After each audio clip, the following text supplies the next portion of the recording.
how can we build a sustainable future without fossil fuels? To do this, we must first take a closer look at the global energy trends. And today, we look at our oil addiction and the oil market. This is the Evolution Show.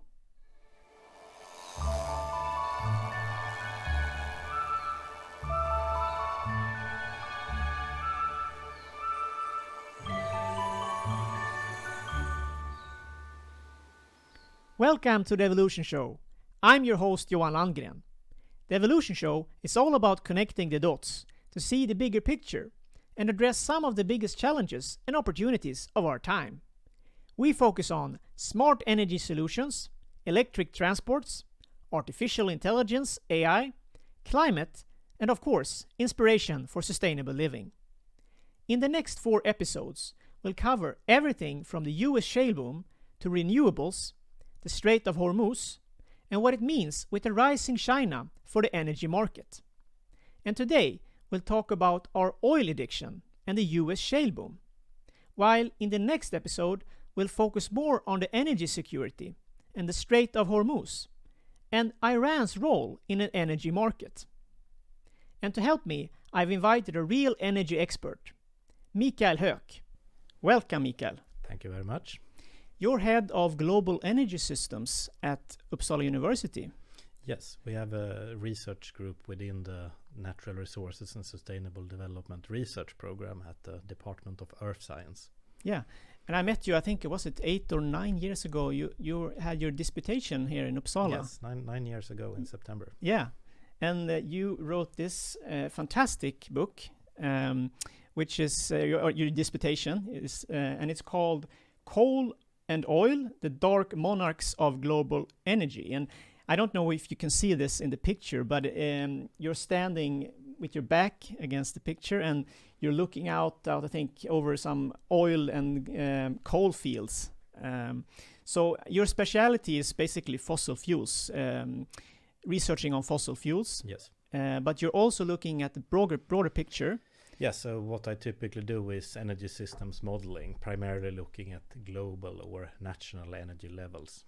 Yeah, and today I thought we could look at the energy market. In June, the BP Statistical Review of World Energy 2019, which is BP Statistical Review, for those who don't know so much about it, it's an annual report that the whole industry and I think also researchers look at. Yeah, I would say that it's probably a bit like the popular Bible within the field of energy statistics and energy system assessments. BP do not really compile, and they just compile data from other sources, but they compile it in a really convenient form that is very nice for just getting an overview, and I would highly recommend everyone to have a glance at the numbers and the fantastic spreadsheets. Yeah, and I think I have read it at least, I think maybe since I went to disputation. So, I mean, they have added a lot of data. Yeah. So now they are also showing renewables a lot, covering it in depth. And we'll come back to that, but they also talk about lithium, for example. Yeah, the last 2 years they started to add key materials. So they have cobalt and lithium and rare earth elements and essentially other traditional raw materials that are very important for green and clean energy technologies. So it's becoming much more of an all-encompassing statistical survey of everything that is connected to energy. Yeah. And for those who don't know so much about the energy market, we could just from start tell people that a lot of things are happening the last couple of years, especially when it comes to renewables. But still, we're very much dependent on the fossil fuels. According to BP Statistical Review, which shows 2018 in terms of production and consumption, we're still dependent on fossil fuels, especially about 85% of the whole economy or energy consumption is natural gas, coal, and oil. Yeah. So I thought we should look at that, but also talk about energy security and some really hot topic, which is the Strait of Hormuz. What's happening there, and why, especially why Iran is quite important for the energy market. Yeah. I think that's something that a lot of people perhaps don't know and realize, especially for the future. If we look at what they have in reserves, and especially natural gas, I think, which is something we don't mention so much. Yeah, Iran has been growing in importance for quite a long time, but we will also from the global trend see the other movements, especially the rising energy consumption of the Asia-Pacific region, primarily the growth of China and India, that is becoming an even more important part of the global energy system. And it's important to understand the trends and the developments in those regions, because they are the prime emitters of greenhouse gas emissions, as well as very significant consumers and importers of fossil energy. Yeah. So maybe we should start a little bit with the broader trends. Should we look at the numbers and a little bit? You had some graphs with you, and so we can start with that. And we start with oil because it is the largest and most important of the energy sources. Currently accounting for something like 32% of all global energy. One thing I really like with BP Statistical Review is that it contains global data all the way back to 1965. It is possible to go much further back in time, but then you typically need to look at international statistical manuals and so on. That is a bit less accessible for most people. But here we can see a lot of things has happened since 1960. We can see the first and the second oil crisis around 1970 and 1979. But we see almost a steady linear growth since early 1980s of world oil production. And of course, around 2005 we had a temporary session where it was almost flat world production for some years, and it triggered a very significant hype around the concept of peak oil that got a lot of attention around that time. And then came the big financial crisis in 2008. Yeah. And after that we saw the ascent of the shale oil boom and the shale gas boom that has really transformed energy markets. And we currently see very strong growth in North American shale developments. Yeah, I think we should. That's really interesting, and I think we'll come back to that. But from start here, I think we also can mention that for most people might not know that the consumption of oil is actually still increasing. We have never consumed as much oil as we do today. No, it is increasing quite a lot. Yeah, so that's always important to bear in mind when we talk about renewables. Yeah. It's great the renewables are increasing more in terms of percentage per year, but still we have the conflict with having to address our dependence on the fossil fuels. So yeah, and I would say that the most important thing to realize is the difference between relative importance and absolute importance, because in absolute terms our consumption of fossil fuels is vastly larger than all the renewables, and also in absolute numbers we have never left the coal age. The world is consuming more coal now than ever before in history, but we have just stacked the oil age and the natural gas age and nuclear power and renewable energy on top of that, because world energy consumption is just increasing and demand is driving everything up. Okay, so maybe we can talk a little bit about the shale boom. A lot of people, they might think that US is energy independent and are moving towards that, but they're still, I think, importing about 4 million or something like that. So what's happening in US, we can go into that in depth because, or in some detail, because a lot of people might think that will be, this shale boom can continue forever or something like that. So what's your view on the shale production in the US? Can it continue like this? And so in that case, how long do you think? There is definitely enough resources to continue for quite a long time, but I would say that it's very much connected to the general economic climate. But if they're lucky, they could probably continue 10, 20 years with current trends. But on the other hand, if there is a general downturn in the economy, things can diminish quite quickly due to the way shale is being produced. And we can see it here with the drop in oil prices in 2014. A lot of the drilling for shale actually diminished, and then we saw a small dip in total production almost immediately. So if there is a long-term economic turmoil or something like that in the US, it could begin to decline pretty quick. I read there's a guy called Arthur Berman. You know about him. I heard an interview with him quite recently, and said that according to his numbers, they're picking the low-hanging fruits and have been in the Permian Basin and so on. And according to his estimate, at least, he said that maybe around 2025, he is expecting at least some form of peak plateau. He doesn't say that it will decline immediately from that, but something like reaching at the plateau. And of course, that's based on today's numbers in terms of oil price and so on, and the economy growing and so on. So what do you think about that? Do you think that it can happen earlier as well? Or, I mean, in terms of reaching a peak for the shale production at least? It could happen earlier if there is something really dramatic happening, but in that case it would not be anything connected to the amount of available resources. It could be like a major political turmoil or a policy that would, for instance, prevent drilling from being done in new states and things like that. So it would be much more connected to regulations, not really available resources and production technology.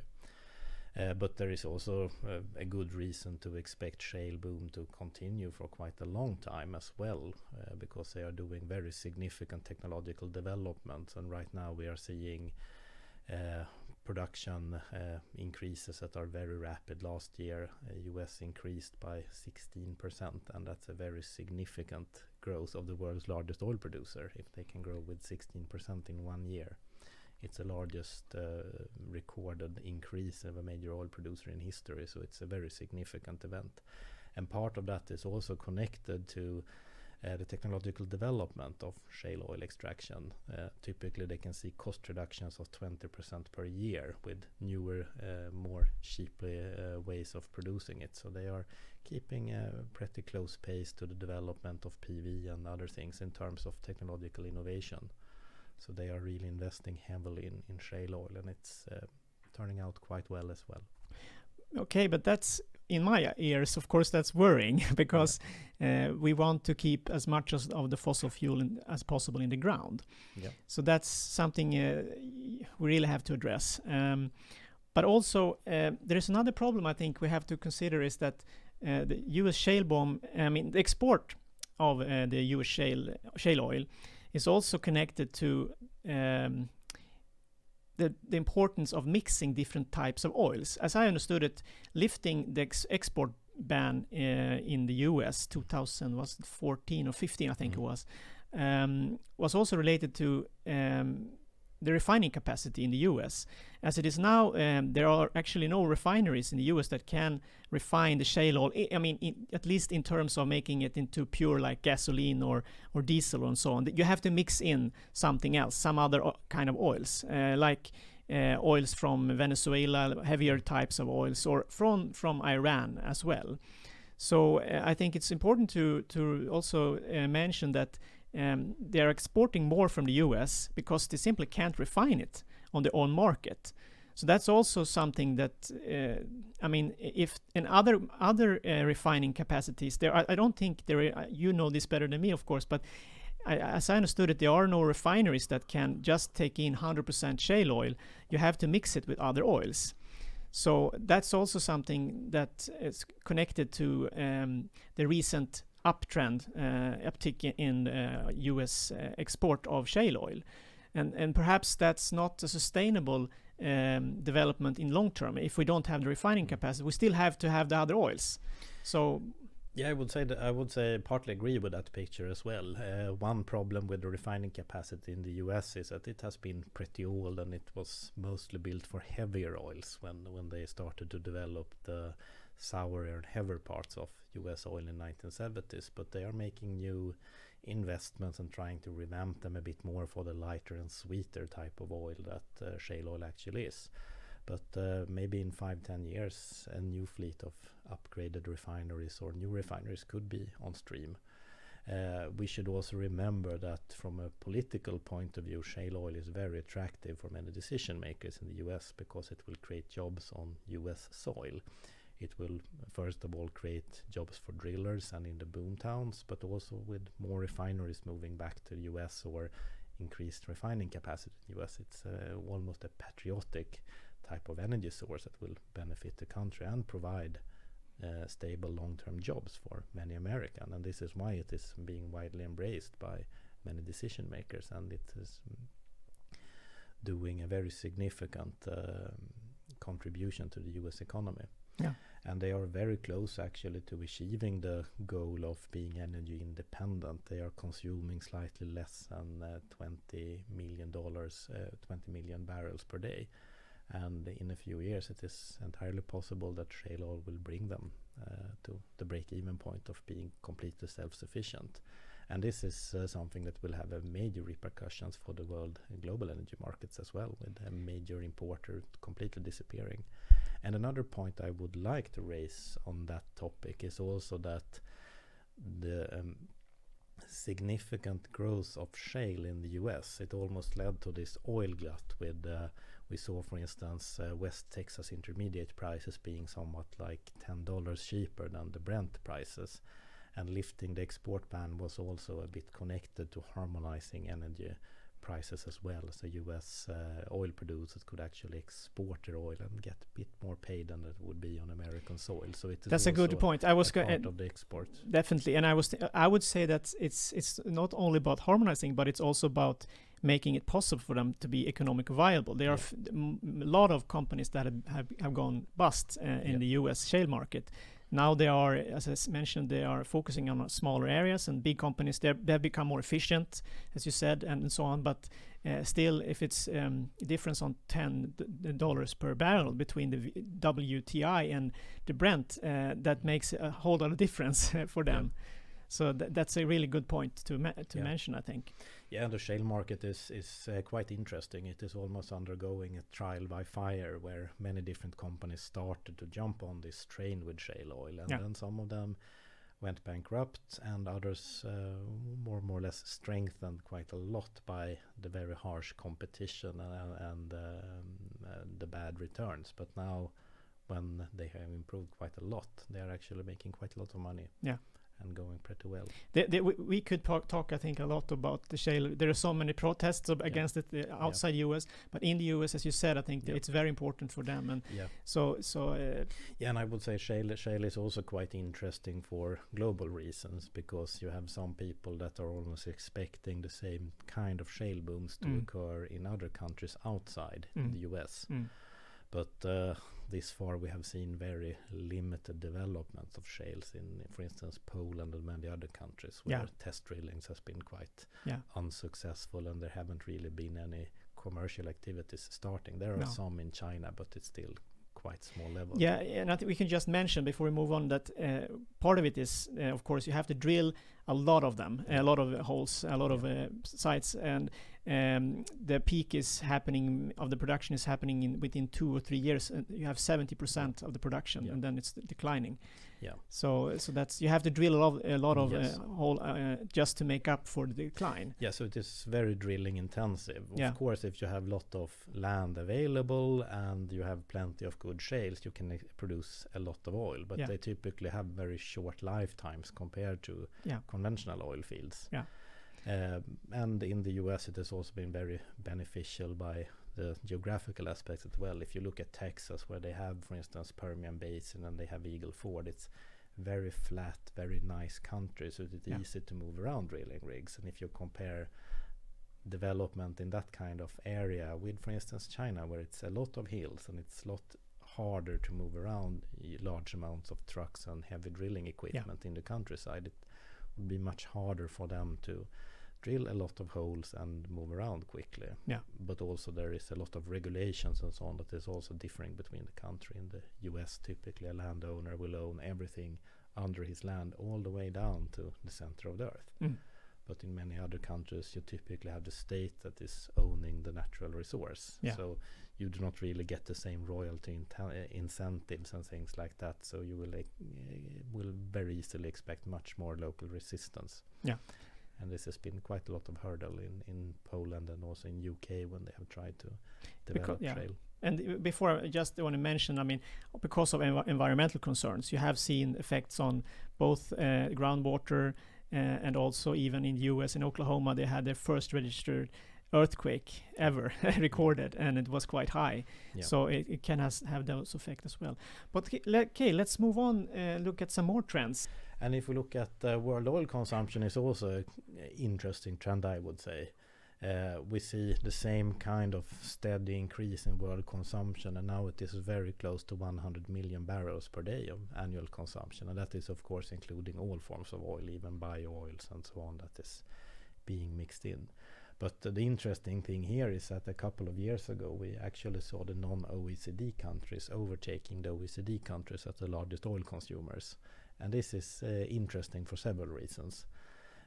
It's more or less connected to the rapid growth of the Chinese economy and the BRICS countries and so on. So most of the economic development is occurring outside OECD countries, and this is also where the oil is moving. And if we, for instance, look at the European Union, it has been almost steady since 1980s. Very little has happened, and despite climate discussions and so on, there is a very gentle slope here towards the end, but it is essentially flat. And that's because of energy transition we see in Europe, or is it, what's your conclusion there? Yeah, I would say that it's partly connected to the energy transition as well, but also increased development. We will have some slides that will expand a bit more on that later when we come to emissions actually, but I would say that the momentum and the actual engines of oil consumption is occurring in primarily the Asia Pacific region. Yeah.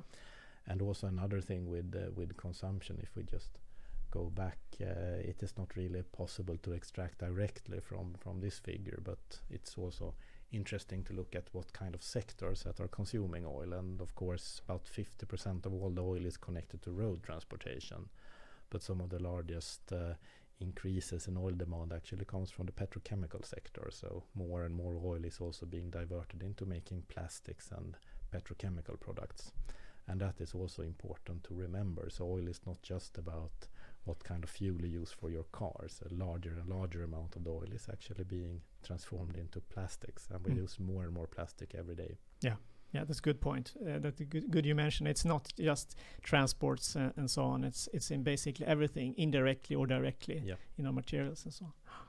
Yeah, and same thing here. If it is also world oil production just divided up by sub-regions, and we see that, for instance, Europe is experiencing quite small and insignificant development with the North Sea in pretty steep decline and very little new contribution to oil production, while, for instance, Russia and the Commonwealth of Independent State is keeping quite steadily, but most of the growth is associated with North American shales, and also a pretty steady increase from Middle East. Yeah. And I think I read some, I looked at the numbers a year ago or something. There was between 2014 and now 2018, I think 70% of the increase is basically US, and 30%, almost 30% is from Canada, from tar sands in Canada. Yeah. So if you exclude those, we would have basically peak oil or decline even. Yeah, and it's very much also connected to definitions of conventional and unconventional oil. If we look at the plateau we talked about earlier in 2005, conventional oil is more or less steady since 2005. So all the growth after that has been connected to unconventional oils, such as the tar sands of Canada, the extra heavy oil of Venezuela, or North American shales. Yeah, so that I was going to ask that. What's the difference between the conventional and unconventional? But it's there are many ways to define them. I would say the more subjective definition is that conventional oil is essentially what everyone is doing, and the unconventional type of oil is the so-called technological frontier region, where people is doing the latest, fanciest way of extracting oil. And for instance, if you looked at 1950s, then every oil production would be on land, and they considered oil platforms in the sea to be highly unconventional. But today we, for instance, see offshore oil production as pretty conventional, and so on. There are also geological ways to define unconventional oil based on oil viscosity or, for instance, sulfur content, and then you get something that is a bit more steady over time and do not really change with what people actually are doing. And one way of dividing them is based on viscosity, where you, for instance, have tar sands and extra heavy oil as a highly viscous oil. It's very thick, almost tar-like types of oil, where, for instance, porosity and permeability of reservoirs can also be used, where you, for instance, have shale oil. It is also being called light tight oil because it occurs in reservoirs that are typically very tight, meaning that the permeability is low and it is very hard for fluids to move without artificial help. And this is why we need to use fracking to introduce more cracks to make it easier for the oil to move to the production wells. But I think you mentioned fracking also because it's also a matter of economic conditions. I mean, if you look at unconventional oil, for example, the tar sands in Canada or shale oil in the US, they're extremely energy intensive. So the energy return on energy invested, or the net energy, in terms of how much energy and money do you have to invest and how much do you get out, and there you can see a big difference between the conventional and unconventional oils, I would say. I would say that it also depends a bit on how people define ROI in their studies. There are some studies, for instance, being done by Adam Brandt and so on, that point to ROIs of shale oils in 1 to 40 or something like that. So it is definitely on par with the more complicated forms of conventional oil. So but if everything is the same and we use the same definition, I would say that unconventional oil tends to be slightly more complicated to extract and slightly lower energy return. But it is not the all governing parameter of extraction. No, I understand. It's complicated, but okay. But let's see. We move on here. And oil prices is also something that people tend to be quite interested by.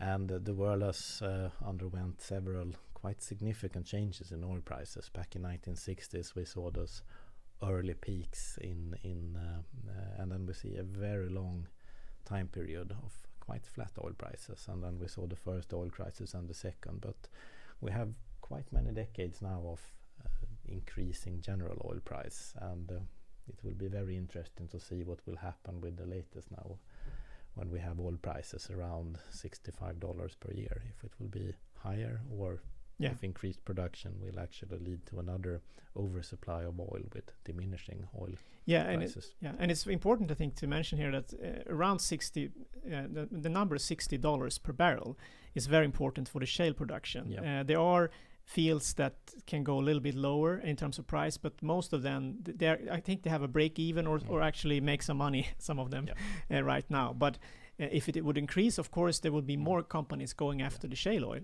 But if it will go down, then you would have less. And then you have this, war between OPEC and shale production. So but I would say part of the problem with those kind of graphs with average prices versus what kind of oil it can be extracted, it is that they tend to focus on average prices, and that is not really the same as marginal prices.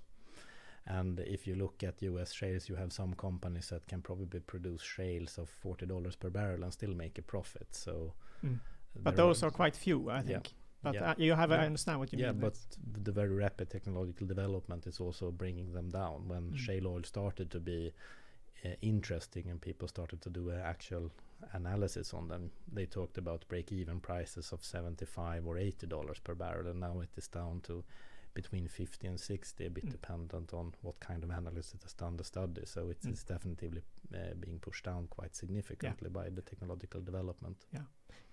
That's a good point. And a technological development, and also a changed market where the most efficient ones are remaining, and the others they are not able to work anymore. I mean, the investors. That definitely, and that is usually the factor that people tend to forget when